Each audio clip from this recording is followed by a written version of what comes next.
ما يمس نادي الشباب. الخطورة أن الرجل هو المفوض، هذه صلاحياته.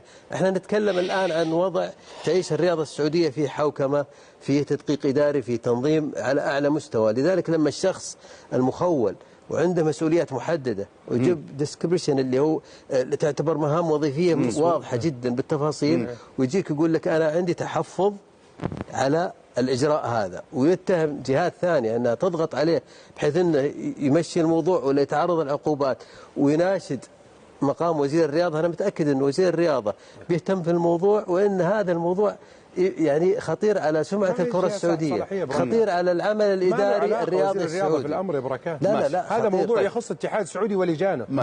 برضه طالما الوزارة هي مسؤولة، يعني الحوكمة والتنظيم الإداري. من لجنة الاحتراف يقول لك بالإشارة إلى التغريدة المنشورة عبر مواقع. كيف مدير احتراف في نادي يعتبر من الأندية الكبيرة وفي قضية مثل القضية هذه ويظهر في وسائل التواصل بالخطاب اللي شاهدناه، واللي فيه إيحاء أنه فيه ضغط عليه لمخالفة أنظمة معينة والاتخاذ يعني أشياء. فلا بد أن تكون الصورة واضحة. أعتقد أن بيان لجنة الاحتراف وضح الكثير من النقاط.